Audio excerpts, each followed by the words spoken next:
हमारे पास कोई शेल्टर नहीं था, कोई खाने का इंतज़ाम नहीं, कुछ पानी नहीं, कोई रहने की जगह नहीं।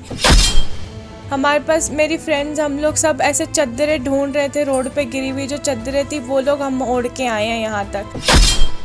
बॉर्डर पे जाके हमें लगा कम से कम सोल्जर्स तो हमारा ख्याल रखेंगे, पर वो सोल्जर्स ने भी हमारे साथ इतना बुरा बिहेवियर किया।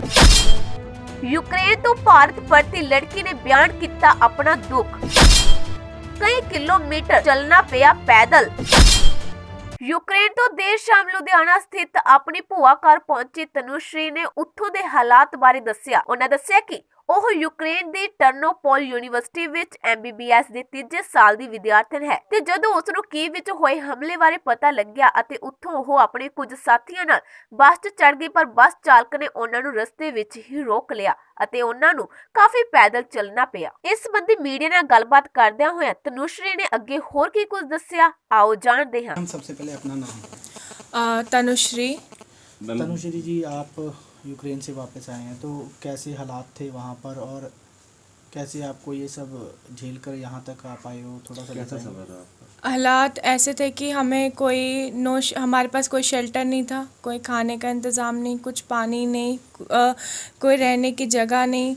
हम लोग बस मतलब रोड पे सो के आए हैं बेसिकली। मैं तो रोड पे ही सो के आई हूँ। हमारे पास मेरी फ्रेंड्स हम लोग सब ऐसे चद्दरें ढूंढ रहे थे, रोड पे गिरी हुई जो चद्दरें थी वो लोग हम ओढ़ के आए हैं यहाँ तक कि हम किसी तरह ठंड से बच जाएं। हमें ऐसा लग रहा था हम ब्लास्ट से नहीं तो कम से कम ठंड से तो मर ही जाएंगे। हालात काफ़ी ख़राब थे, कैसे आए हो? और हालात और तो हमें 50 किलोमीटर पहले छोड़ दिया बस वाले ने। हम चल के 50 किलोमीटर बॉर्डर तक पहुँचे। बॉर्डर पे जाके हमें लगा कम से कम सोल्जर्स तो हमारा ख्याल रखेंगे, पर वो सोल्जर्स ने भी हमारे साथ इतना बुरा बिहेवियर किया। बच्चों को थ्रेटन कर रहे थे, बच्चों के सामने गन्स वो लोग रीलोड कर रहे थे, वीडियोज़ नहीं बनाने दे रहे थे, फ़ोन नहीं चार्ज करने दे रहे थे, गन्स फायर कर रहे थे एयर में हमें डराने के लिए। तो और हमें ऐसा लग रहा था कि ये तो अगर हमें बॉर्डर ही नहीं क्रॉस करने देंगे तो हम एम्बेसी तक कैसे पहुंच जाएंगे हम लोग। बट फाइनली उन्होंने हमें एक रात तड़पाने के बाद फिर पूरा दिन हमको रोड पे बिठा के रखा। उसके बाद उन्होंने हमें शाम को बॉर्डर क्रॉस करने दिया मुझे। फिर हमने बॉर्डर वहाँ पे क्रॉस किया, सेकंड चेक पॉइंट पे पहुँचे। तो सेकंड चेक पॉइंट और थर्ड चेक पॉइंट पे लड़कों को तो आगे ही नहीं बढ़ने दिया जा रहा है, उनको लाइन में खड़ा रखा हुआ है। और लड़कियों को अगर प्रायोरिटी दे के आगे भेज रहे हैं तो लड़कियाँ सेफ़ ही नहीं हैं आगे जाके, क्योंकि लड़के इतना ज़्यादा जो दूसरी कंट्रीज़ के लड़के हैं, अफ्रीकन लड़के या दूसरे लड़के, वो लोग इतना बुरा कर रहे हैं। उन लोगों ने दारू पी हुई है, ड्रग्स पी हुई है, लड़कियों के ऊपर गिर रहे हैं, उनको छेड़ रहे हैं।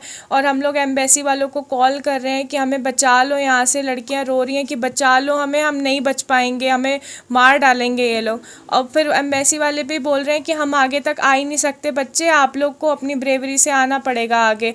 तो हम लोग भी हिम्मत जुटा के, सारी लड़कियां एक साथ हो रही हैं, कोई किसी को टच ना करने पाए, या फिर हम धक्का मुक्की कर रहे हैं कि कोई लड़का हमें ना टच कर पाए। तो हम कैसे तो भी करके हम आगे तक फिर पोलैंड तक पहुंच गए। फिर पोलैंड के बाद तो एम्बेसी ने हमारा ख्याल रखा, उन्होंने हमें होटल में लेके गए, हमें डॉक्टर्स के पास लेके गए, वो लोग हमें वहाँ रखा। उसके बाद हमें इवैक्यूएशन वाली फ़्लाइट में वापस कल आए हैं। तो क्या लगता था, जैसे वहाँ पर ब्लास्ट हो रहे थे तो वहाँ पर आपके जैसे और भी कई बच्चे हैं, तो उनका तालमेल आपसे था? हाँ, जैसे हम लोग पोलैंड बॉर्डर से क्रॉस किया है, मेरे फ्रेंड्स वो लोग रोमेनियन बॉर्डर पे थे, कुछ फ्रेंड्स स्लोवाकिया बॉर्डर पे थे, तो उन सब का यही हाल था। सिर्फ रोमेनियन बॉर्डर पे भी क्रॉस नहीं करने दे रहे हैं सोल्जर, स्लोवाकिया के बॉर्डर पे भी नहीं क्रॉस कर, उन्होंने सारे बॉर्डर्स पे बच्चे रोक रखे हैं। और वो लोग एक एक दिन तक बच्चों को रोकते हैं, वहाँ पे बच्चे बीमार हो जाते हैं, उसके बाद वो लोग बच्चों को आगे छोड़ते हैं। परेशान करने के बाद हम लोगों को ऐसा लगता है हमसे बदला निकाल रहे हैं वो लोग। हमें वहाँ रोकते हैं, उसके बाद हमें आगे जाने देते हैं। इतनी स्नोफॉल होती है, उसमें पानी नहीं है, खाना नहीं है, शेल्टर नहीं है, और वैसे ही बच्चे वहाँ पे परेशान हो रहे हैं। तो मतलब और बाकी हम लोगों से कांटेक्ट कर रहे हैं तो बच्चे मिसिंग जा रहे हैं। हम लोग फिर उनको फाइंड करने की, बच्चे खुद ही में सब कुछ कर रहे हैं। तनुश्री, उम्मीद थी जैसे बर्फ़ वहाँ पर पड़ रही थी, पैदल आप चले थे, गोलीबारी हो रही थी, यूक्रेन आर्मी का रवैया बहुत गलत था, उम्मीद थी कि भारत पहुंच पाओगे सुरक्षित? नहीं, मेरे को तो लगा था, मुझे ऐसा लग रहा था मुझे किसी बंकर में घुस के रह जाना चाहिए, क्योंकि मुझे ऐसा लग रहा था या तो मैं ठंडी में मर जाऊंगी या तो सोल्जर्स मुझे आगे नहीं जाने देंगे, मैं मतलब घर नहीं पहुंच पाऊंगी। मुझे एक पॉइंट के बाद ऐसा लग रहा था। तो हम लोग और मैं और मेरी फ्रेंड हम लोग सोच रहे थे हम बंकर में जाके घुस जाते हैं, क्योंकि एम्बेसी तो हमको आने वाली नहीं है बॉर्डर के पास तक बचाने के लिए, बॉर्डर तक, क्योंकि बॉर्डर क्रॉस करना ही बहुत मुश्किल है। वही सबसे बड़ी बात है, बॉर्डर क्रॉस करना। तनुश्री, अब जैसे आप भारत आ चुके हो, काफ़ी खर्चा करके जो है पेरेंट्स के खर्चा करके आप MBBS पढ़ने गए थे, 3 साल हो चुके थे, अभी भी काफ़ी डिग्री रहती थी। क्या लगता है कि फ्यूचर अब कैसे दे, कितना सिक्योर होगा फ्यूचर अब आपका? फ्यूचर तो बिल्कुल हमारा सिक्योर नहीं है। अगर यूक्रेन में कुछ हो गया, हमारी यूनिवर्सिटी को कुछ हो गया, तो हमारा फ्यूचर ऑलमोस्ट डिस्ट्रॉयड है। मेरे माँ बाप के पास अब पैसे नहीं हैं आगे पढ़ाने के, और तो हम लोग आगे पता नहीं क्या करेंगे, हमें भी नहीं पता। और बाकी बच्चों का भी सेम ही कंडीशन है, सब लोग मिडिल क्लास फैमिली से कोई भी हम लोग पे नहीं कर सकता था यहाँ इंडिया का प्राइवेट कॉलेज का फ़ीस, इसीलिए हम सब लोग बाहर गए थे पढ़ने के लिए, क्योंकि वहाँ फ़ीस कम थी हमारी। अब वो देश, पता नहीं उस देश का क्या होगा, तो हमें नहीं पता हमारे फ्यूचर का अब क्या होने वाला है। हम होप कर रहे हैं कि काश बच जाए हमारी डिग्री। भारत सरकार या फिर पंजाब सरकार कैसे रोल देखते हैं, जैसे अभी वैक्यूएट होकर भारत आ चुके हैं, सरकारों ने कैसे रोल निभाया? स्टेट गवर्नमेंट तो पंजाब ने तो मेरे को घर पहुंचने तक कोई हेल्प नहीं की। उन्होंने बस वहाँ पे फ़ोटो खिंचवा ली मेरे साथ कि बच्चे को हमने रिसीव कर लिया है, बट उसके आगे मैं अपनी खुद की टैक्सी बुक करके घर तक आई हूँ। बाकी के जो स्टेट गवर्नमेंट्स हैं उन्होंने अपने स्टूडेंट्स की हेल्प की है, उन्होंने भेजा है अपने। मेरी जो फ्रेंड्स हैं वेस्ट बंगाल की, उसकी गवर्नमेंट उसे वेस्ट बंगाल गई है, जो बिहार के हैं वो बिहार तक गए हैं उनको छोड़ने के लिए। तो बाकी पंजाब की गवर्नमेंट ने तो मुझे कोई मतलब हेल्प नहीं किया किसी चीज़ में, तो मैं खुद से घर तक आई हूँ। अभी भी आपके काफ़ी जो दोस्त हैं, फ्रेंड्स हैं, खार्किव और कीव में फंसे हुए हैं, कि कईयों ने हिम्मत करके जरूर जो है बॉर्डर में आ चुके हैं, या पोलैंड या कहीं वार्सो कहीं आ चुके हैं।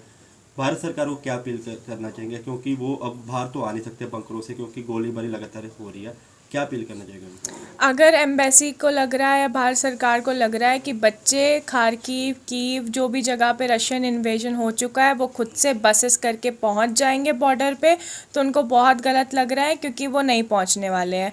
क्योंकि अगर मैं जिस जगह से आई वहाँ पे अभी बम्बार्डमेंट स्टार्ट नहीं हुई थी, तब मुझे इतनी परेशानी हुई है पहुँचने में। तो जहाँ पे ऑलरेडी हो रहा है उनको कितने दिन लग जाएंगे वहाँ तक पहुँचने में, ऊपर से बसेस नहीं मिल रही हैं। अगर सिटी में कहीं पे अटैक हो रहा है तो वहाँ पेट्रोल मिलेगा आपको? नहीं मिलेगा। अगर पेट्रोल ही नहीं मिलेगा तो बस कहाँ से चलेगी? तो अगर उनको लग रहा है कि बच्चे पहुँच जाएंगे तो उनको बहुत गलत लग रहा है। बच्चे कोई नहीं पहुँचने वाले, सब बच्चे बंकर में फंसे रहेंगे, मेट्रो स्टेशन में फंसे रहेंगे। उनको अगर बच्चों को निकालना है उनको खुद जाना पड़ेगा बसेस करके, गवर्नमेंट ऑफिशियल्स के साथ, रशियन आर्मी से बात करके, और बच्चों को निकलवाना पड़ेगा। वहाँ जो हालात सही हुए थे, जाओगे आप? हालात सही होंगे तब तो जाएंगे ही हम लोग, क्योंकि हम लोग डिग्री कर रहे हैं, हमने वहाँ पैसे दिए हैं, हम कैसे नहीं जाएंगे? अपना फ्यूचर तो हम बर्बाद नहीं कर सकते ना। एक वीडियो का जिक्र होता जो वायरल हो रही है, वहाँ मारपीट भी की गई थी यूक्रेन आर्मी की तरफ से भारतीय मतलब मेरे सामने तो उन्होंने किसी भारतीय को नहीं मारा था, मेरा बस हाथ पकड़ा था उन्होंने बहुत ज़ोर से, और पर उन्होंने एक अफ्रीकन लड़की को मारा था, और बाकी उन्होंने हमारे सामने गन्स फायर की थी हमें डराने के लिए, और गन रीलोड कर रहे थे, और लकड़ी अपने जो उनके पास डंडे वगैरह कुछ थे उससे वो लोग ऐसे साइड में मार रहे थे बच्चों को कि इधर हो जाओ, साइड हो जाओ। यूक्रेनियन सोल्जर्स थे। ਉੱਥੇ ਦੂਜੇ ਪਾਸੇ ਤਨੁਸ਼ੇਰ ਦੀ ਭੂਆ ਨੇ ਜਦੋਂ ਮੀਡੀਆ ਦੇ ਨਾਲ ਗੱਲਬਾਤ ਕੀਤੀ ਤਾਂ ਉਹਨਾਂ ਕਿਹਾ ਕਿ ਉਹਨਾਂ ਨੂੰ ਉਮੀਦ ਨਹੀਂ ਸੀ ਕਿ ਉਹਨਾਂ ਦੀ ਬੱਚੀ ਘਰ ਵਾਪਸ ਸਹੀ ਸਲਾਮਤ ਪਰਤ ਆਵੇਗੀ, ਅਤੇ ਇਸ ਦੇ ਨਾਲ ਹੀ ਪਰਿਵਾਰ ਕੋਲ ਇੰਨਾ ਜ਼ਿਆਦਾ ਪੈਸਾ ਨਹੀਂ ਕਿ ਉਹ ਭਾਰਤ ਦੇ ਵਿੱਚ ਹੀ ਮੈਡੀਕਲ ਦੀ ਪੜ੍ਹਾਈ ਕਰਵਾ ਸਕਣ। ਇਸ ਲਈ ਉਹਨਾਂ ਨੇ ਭਾਰਤ ਸਰਕਾਰ ਨੂੰ ਅਪੀਲ ਕੀਤੀ ਕਿ ਇਹਨਾਂ ਬੱਚਿਆਂ ਵੱਲ ਵੀ ਧਿਆਨ ਦਿੱਤਾ ਜਾਵੇ। ਕੀ ਨਾਮ ਹੈ ਜੀ? ਮੀਰਾ ਜੀ, ਤਨੁਸ਼ਰੀ ਕਾਫੀ ਹਾਲਾਤਾਂ ਦਾ ਸਾਹਮਣਾ ਕਰਕੇ ਆਏ, ਕੀ ਲੱਗਦਾ ਸੀ ਜਿਹੋ ਜਿਹੇ ਹਾਲਾਤ ਸੀਗੇ? ਸਾਨੂੰ ਨਹੀਂ ਲੱਗਦਾ ਸੀਗਾ ਜੀ ਸਾਡਾ ਬੱਚਾ ਘਰ ਆ ਜਾਊਗਾ ਜਾਂ ਅਸੀਂ ਆਦੇ ਬੱਚੇ ਨੂੰ ਦੇਖ ਪਾਵਾਂਗੇ। ਜੋ ਉਹਨੇ ਸਾਨੂੰ ਪੋਜੀਸ਼ਨ ਦੱਸੀ ਸੀ ਨਾ, ਅਸੀਂ ਨਹੀਂ ਸੋਚ ਸਕਦੇ ਸੀ ਵੀ ਬੱਚਾ ਅਸੀਂ ਦੇਖ ਵੀ ਲਵਾਂਗੇ। ਸਾਡਾ ਤਾਂ ਇੱਥੇ ਰੋ ਕੇ ਜੀ ਬੁਰਾ ਹਾਲ ਸੀ। ਜਿਨ੍ਹਾਂ ਦੇ ਬੱਚੇ ਉੱਥੇ ਫਸੇ ਹੋਏ ਆ ਉਹਨਾਂ ਨੂੰ ਪੁੱਛ ਕੇ ਦੇਖੋ, ਉਹਨਾਂ ਦੇ ਮਦਰ ਨੂੰ। ਗਵਰਨਮੈਂਟ ਆਪਣੀ ਕੀ ਕਰ ਰਹੀ ਹੈ? ਕੁਛ ਨਹੀਂ ਕਰ ਰਹੀ ਜੀ, ਸਿਰਫ ਵੋਟਾਂ ਮੰਗਣ ਆ ਰਹੇ। ਮੈਂ ਤਾਂ ਸਾਫ਼ ਕਹਿ ਰਹੀ ਹਾਂ ਜੀ, ਕਿਉਂਕਿ ਕੋਈ ਵੀ ਉਹ ਨਹੀਂ। ਮੇਰੇ ਬ੍ਰਦਰ ਨੇ ਮੈਨੂੰ ਕਿਵੇਂ ਭੇਜਿਆ ਸਾਡੇ ਬੱਚੇ ਨੂੰ? ਸਾਡਾ ਬੱਚਾ ਚੱਲ ਨਹੀਂ ਪਾ ਰਿਹਾ, ਕਿਉਂਕਿ ਉਹਦੇ ਪਹਿਲਾਂ ਪੈਰ 'ਚ ਬਹੁਤ ਜ਼ਿਆਦਾ ਪ੍ਰੋਬਲਮ ਆਈ ਹੋਈ ਸੀਗੀ। ਇਸ ਕਰਕੇ ਇੰਨਾ ਕਰਜ਼ਾ ਚੱਕ ਕੇ ਉਹਨੂੰ ਬਾਹਰ ਭੇਜਿਆ ਵਾ। ਮੇਰੇ ਬ੍ਰਦਰ ਨੂੰ ਪੁੱਛ ਕੇ ਦੇਖੋ, ਆਰਮੀ 'ਚ ਕਿੰਨੀ ਕੁ ਸੈਲਰੀ ਮਿਲਦੀ? ਜ਼ਿਆਦਾ 60-70 ਹਜ਼ਾਰ ਮਿਲਦੀ ਹੋਊਗੀ। ਇਸ ਤੋਂ ਵੱਧ ਤਾਂ ਨਹੀਂ। ਆਪਦੇ ਬੱਚੇ ਛੱਡ ਕੇ ਨੇ ਪਹਾੜਾਂ 'ਚ ਬੈਠਾ ਵਾ।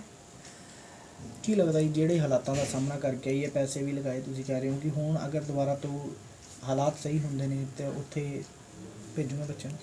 ਭੇਜਣ ਤਾਂ ਜੀ ਡਰ ਤਾਂ ਬਹੁਤ ਲੱਗ ਰਿਹਾ ਜੀ, ਪਰ ਬਹੁਤ ਮੁਸ਼ਕਲ ਦੇ ਨਾਲ ਬੱਚੇ ਜਾਣਗੇ ਜੀ। ਮੈਂ ਤਾਂ ਇਹ ਸੋਚਦੀ ਵੀ ਗਵਰਨਮੈਂਟ ਜੇ ਇੱਧਰ ਹੀ ਕੁਝ ਕਰ ਦੇਵੇ ਬੱਚਿਆਂ ਦਾ ਹੀਲਾ, ਤਾਂ ਬੱਚੇ ਇੱਧਰ ਹੀ ਪੜ੍ਹ ਲੈਣ ਤੇ ਬੱਚਿਆਂ ਨੂੰ ਬਾਹਰ ਭੇਜਣਾ ਹੀ ਨਾ ਪਵੇ। ਤੇ ਕਿਉਂਕਿ ਹੁਣ ਦੇਖੋ 3 ਸਾਲ ਹੋ ਗਏ, ਮੈਨੂੰ ਲੱਗਦਾ 20-25 ਲੱਖ ਰੁਪਏ ਲੱਗ ਚੁੱਕਿਆ ਹੋਊਗਾ ਇਹਦੇ ਤੇ।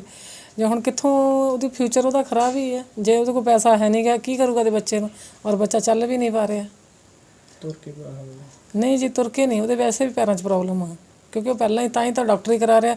ਨਹੀਂ ਤਾਂ ਇੰਨਾ ਸਾਡੇ ਕੋਲ ਪੈਸਾ ਨਹੀਂ ਸੀ ਕਿ ਅਸੀਂ ਡਾਕਟਰੀ ਕਰਾਈਏ ਬੱਚੇ ਨੂੰ ਕਰਿਆ। ਨਹੀਂ ਜੀ, ਨਹੀਂ, ਅਸੀਂ ਤਾਂ ਇਹ ਸੋਚਿਆ ਸੀ ਇਹਦਾ ਫੋਨ ਬੰਦ ਹੋ ਗਿਆ। ਫਿਰ ਅਸੀਂ ਇਹ ਸੋਚਿਆ, ਪਹਿਲਾਂ ਇਹਨਾਂ ਗੱਲ ਹੋ ਰਹੀ ਸੀ, ਫਿਰ ਇਹਦਾ ਫੋਨ ਬੰਦ ਹੋ ਗਿਆ, ਫਿਰ ਇਹਦੀ ਆਵਾਜ਼ ਵੀ ਨਹੀਂ ਆ ਰਹੀ ਸੀਗੀ। ਉਸ ਸਮੇਂ ਸਾਡਾ ਇੰਨਾ ਬੁਰਾ ਹਾਲ ਸੀਗਾ, ਮੇਰੀ ਮਦਰ ਦਾ, ਇਹਦੀ ਮਦਰ ਦਾ, ਕਿ ਵੀ ਇਸ ਤਰ੍ਹਾਂ ਨਹੀਂ ਲੱਗਦਾ ਸੀ ਵੀ ਅਸੀਂ ਬੱਚੇ ਨੂੰ ਦੇਖ ਲਾਂਗੇ। ਸਾਨੂੰ ਇਹ ਸੀਗਾ ਵੀ ਬੱਚਾ ਪਤਾ ਨਹੀਂ ਸਾਡਾ ਆਉਣਾ ਹੀ ਨਹੀਂ ਜੀ। ਅਸੀਂ ਸਾਰੀ ਰਾਤ ਬੈਠ ਕੇ ਪਾਠ ਕਰਕੇ ਕਿਵੇਂ ਅਸੀਂ ਦਿਨ ਕੱਟਿਆ, ਸਾਨੂੰ ਬਚ ਕੇ ਦੇਖੋ। ਸਾਰਿਆਂ ਦੇ ਬੱਚੇ ਜੀ ਘਰੇ ਆ ਜਾਣ। ਸਰਕਾਰ ਨੂੰ ਕੀ ਅਪੀਲ ਕਰਦੇ ਹੋ? ਭਾਰਤ ਸਰਕਾਰ ਨੂੰ ਇਹ ਅਪੀਲ ਕਰਦੇ ਹਾਂ ਜੀ, ਜਿਹੜੇ ਬੱਚੇ ਫਸੇ ਹੋਏ ਆ ਉੱਥੇ, ਸਾਰਿਆਂ ਨੂੰ ਵਾਪਸ ਬੁਲਾਉਣ ਲਈ ਪੂਰੀ ਤੋਂ ਪੂਰੀ ਹੈਲਪ ਕਰਨ, ਕਿਉਂਕਿ ਲੜਕਿਆਂ ਦੇ ਉੱਥੇ ਬਹੁਤ ਜ਼ਿਆਦਾ ਬੁਰਾ ਹਾਲ ਆ। ਜਿਵੇਂ ਬੱਚੀ ਦੱਸ ਰਹੀ ਹੈ ਨਾ ਕਿ ਮੁੰਡਿਆਂ ਦਾ ਬਹੁਤ ਜ਼ਿਆਦਾ ਬੁਰਾ ਹਾਲ ਆ, ਮੁੰਡਿਆਂ ਨੂੰ ਆਉਣ ਨਹੀਂ ਦੇ ਰਹੇ। ਸਾਰੇ ਬੱਚਿਆਂ ਦੀ ਹੈਲਪ ਕਰਨ ਪੂਰੀ, ਬੱਚੇ ਆਪਣੇ ਘਰ ਆਉਣ। ਏਵਨ ਮੀਡੀਆ ਲਈ ਲੁਧਿਆਣਾ ਤੋਂ ਪ੍ਰਦੀਪ ਭੰਡਾਰੀ ਦੀ ਵਿਸ਼ੇਸ਼ ਰਿਪੋਰਟ।